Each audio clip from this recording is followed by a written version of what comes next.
IShowSpeed has been touring around Europe for the last couple weeks, and it seems like things have been heating up progressively, but he just went to Norway and things got super out of hand.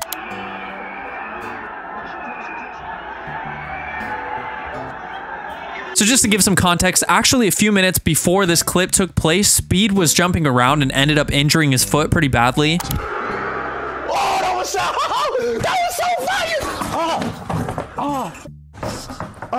I'm not sure if they know if it's sprained or broken yet, but it's pretty swollen if you look at pictures. So he's definitely not in a position right now to be super mobile or running around. And so as he's getting swarmed by fans and exiting this building, he just gets completely attacked.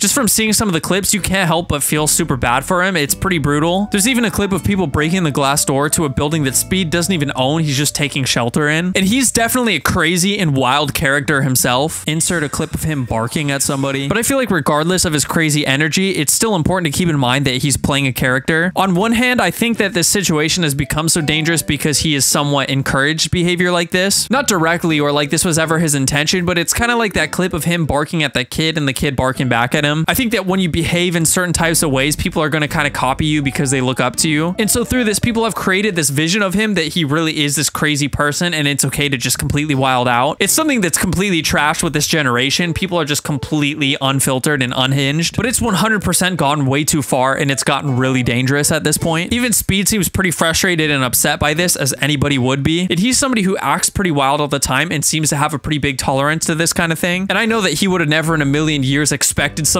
to get this insane. For people to get this out of hand and actually a bit violent, I can't help but feel for him a little bit. I feel like coming out of this now, he's gonna have to think more about security and his own safety, because this is something that could have easily turned out really bad. He could have gotten seriously hurt. He was already pretty hurt because of the foot injury, but now adding all of the pushing and shoving and pulling his hair. At the end of the day, it's so important to remember that influencers are human beings, and that no matter how much of a spectacle they create online, that doesn't mean that you can just trash on them as a human. There's a pretty disturbing clip a couple weeks ago of people pulling down his pants. At this point, it feels somewhat like straight up bullying, and it's hard to target a single person because there's so many people doing it now that it just seems like it's a group mentality, but nobody deserves to be treated that way, especially such a young kid that's still trying to find his groove and what it means to be an influencer. I think that going through something like this definitely has to be a little bit of a wake-up call. Maybe this will make him think a little bit more about the audience he's cultivated up until this point and what he can do to hopefully simmer them down a little bit, because when I view clips like this, I just view it as people that have no respect for him whatsoever. If they respected him, they wouldn't be treating him that way, but in reality, it seems more like they're treating him as a spectacle. It's something to laugh at, to pull on, and to see what you can do to make fun of him. And I think that when you're just streaming and people are sending funny comments into the chat making fun of you, it's one thing. It's a part of the whole dynamic, like Queso being told he looks like a 1x1 Lego. It's moments like that can really enhance your stream and bringing the comedy into it, because you don't want to take yourself too seriously, and I think there's a lot of light jabs that can go on. But when I view a situation like this, there's nothing positive to take away from it. It's just straight up harassment. But let me know what you guys think about this whole thing. Most of the people that get recommended these videos aren't subscribed to the channel, so if you were entertained by this, I think you owe me a subscribe. Yeah, that's all my time, guys. Peace out.